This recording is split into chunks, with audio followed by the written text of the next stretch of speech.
તો દરિયો પોતાનું જીવન શું કરી છે? યજ્ઞમય બનાવી દીધું.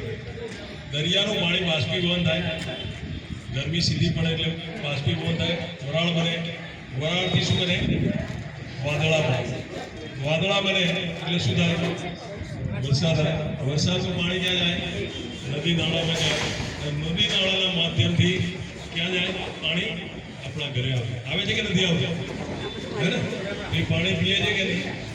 પાણી જે ખારું પણ યજ્ઞમય જીવન બની ગયું એનું, જે મીઠું થઈ ગયું.